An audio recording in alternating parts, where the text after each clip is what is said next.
Yesterday, the Prime Minister held a photo op at a grocery store in front of food, but there was just one thing missing.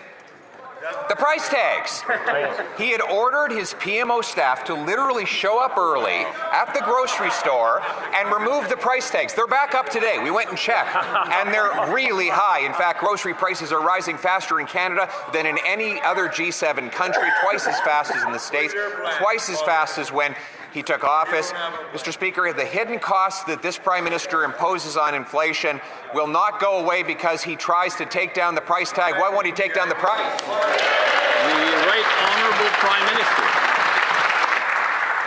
Mr. Speaker, yesterday, before I had lunch with the Premier of Ontario, I had a long meeting with the Premier of Ontario. I would like to introduce the Leader of the Opposition to the Premier of Ontario so we can learn something about cooperation, cooperation on housing, cooperation on building the best auto sector in the world, cooperation on good jobs for Ontarians and Canadians, cooperation on rising wages, which have risen faster than inflation every single month of this year.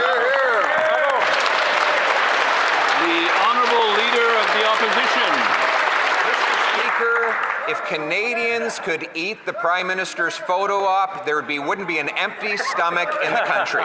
He's had lots of meetings. He's had signing ceremonies. He's had grand announcements and new bureaucracies. But what he hasn't delivered is real results. His biggest promise was that he was going to make food prices affordable. Since that time, food inflation has doubled, the worst in the G7. It's the result of his hidden taxes, the inflation tax from his deficits, the fuel taxes on farmers, fertilizers, and farm equipment. Why won't he, instead of trying to hide the price tag, why won't he get rid of the cost? The Right Honourable Prime Minister.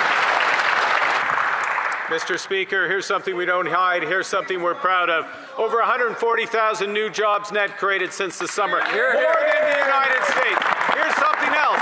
Wages rising every single month of this government faster than the rate of inflation. Here's something else. We cut taxes for 22 million Canadians. We put in place a national food program for 400,000 kids, making it permanent. Yesterday, we announced a benefit for 12 million Canadians, $1,800. The Honourable Leader of the Opposition. Mr. Speaker, Canadians have never had it so good that 2.2 million of them are lined up at food banks. One of the reasons is that we can't get our resources to market. Now, while the Prime Minister, we worked in collaboration to give him exceptional powers to get things done. Instead, he spent the time on photo ops, signing ceremonies, re-announcing projects that had long ago been approved. His new bureaucracy, the projects office, has not approved a single new project.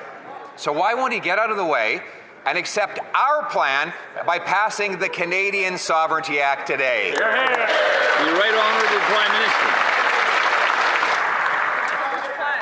Minister. Mr. Speaker, part of how we move this country forward is collaborating with provinces and territories. The great territory of Nunavut. I'd like to welcome the Premier of Nunavut is here.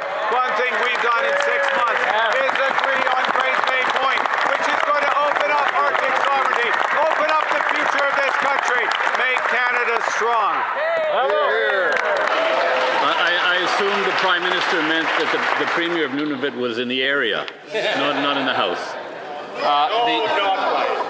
The Honourable Leader of the Opposition. Mr. Speaker, of course we love the Premier of Nunavut, but all the Prime Minister has is meetings, announcements, signing ceremonies, but never shovels in the ground. Never results that matter to people. Not a single pipeline approved. His project office has not approved a single new project. In fact, he hasn't removed a single pre-existing Liberal bureaucracy or single pre-existing anti-development law. All he has to do is get out of the way, adopt the Canadian Sovereignty Act so that we can get building and become self-reliant and strong. The Right Honourable Prime Minister. Mr. Speaker, Mr. Speaker, last time we were in this House, the member opposite stood up and had a semblance or a reduction of the MOU with Alberta. The Alberta MOU is not consistent with the Sovereignty Act. The Alberta MOU will build a pipeline to Tidewater. The Alberta MOU will build carbon capture and storage. It will build nuclear. It will build data centers. It will build our future. The Sovereignty Act will destroy it. Here, here.